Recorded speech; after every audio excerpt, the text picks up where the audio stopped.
ठाण्यातील शिवाईनगर उन्नती गार्डन येथील मैदानात कोकण ग्रामविकास मंडळाच्या वतीने आयोजित सीताराम राणे यांनी भव्य मालवणी महोत्सवाचे आयोजन केले आहे। 10 दिवस संपन्न होत असलेल्या मालवणी महोत्सवात मोठ्या प्रमाणावर नागरिक गर्दी करत आहे।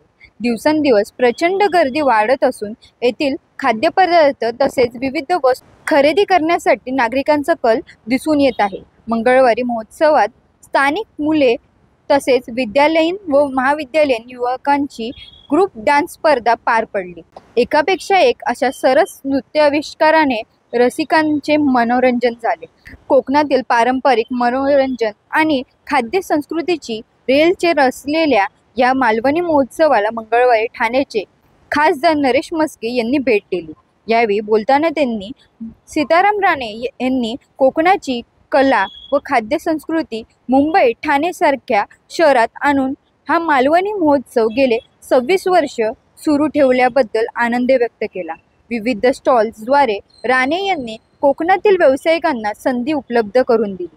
त्याचबरोबर सांस्कृतिक कार्यक्रमांना देखील मोठे कलाकार न आणता स्थानिकांच्या कलेला वाव मिळवून देत एक उत्तम पायंडा पाडल्याचे सांगितले। दरम्यान या मालवणी महोत्सवात 19 जानेवारीपर्यंत रंगारंग कार्यक्रमाचा तसेच कोकणी खाद्य संस्कृतीचा आस्वाद घेण्यासाठी रसिकांनी आवर्जून भेट देण्याचे आवाहन देखील यावेळी कोकण ग्रामविकास मंडळाने केले आहे। कोकण ग्रामविकास मंडळ आणि आयोजक सीताराम राणे यांच्या वतीने गेले 25 वर्ष पूर्ण आणि हे 26वे वर्ष या ठिकाणी मालवणी महोत्सव आयोजित केला जातो। आपलं मालवण आणि कोकणाची लोककला असेल, लोक उद्योग असेल, सांस्कृतिक गोष्टी असतील, या शहरापर्यंत आणून त्या तरुणांना रोजगार देण्याचं काम आणि येणाऱ्या पिढीला आपल्या मायभूमीची आठवण करून देणारा हा मालवणी महोत्सव या ठिकाणी आयोजित करत असतात। खूप चांगला हा उपक्रम या ठिकाणी ते राबवत असतात। गेली 26 वर्ष सातत्याने राबवत आहेत।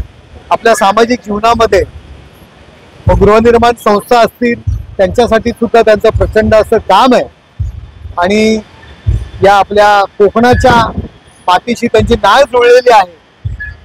मी सुद्धा कोकणातला आहे आणि कोकणातील उद्योगधंद्याला चालना देण्याकरता हा जो काही मालवणी महोत्सव सुरू करत आहे त्याबद्दल मी त्यांचं सातत्याने करतात त्याबद्दल मी त्यांचं अभिनंदन करतो आणि त्यांना शुभेच्छा देतो।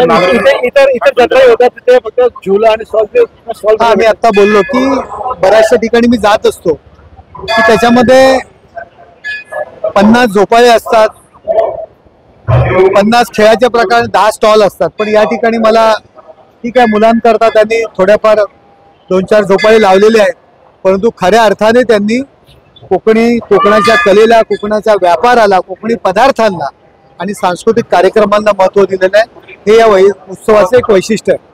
तर विविध भवई इकडे भेट देत असतात, तुम्ही काय समजून काय आव्हान कराल?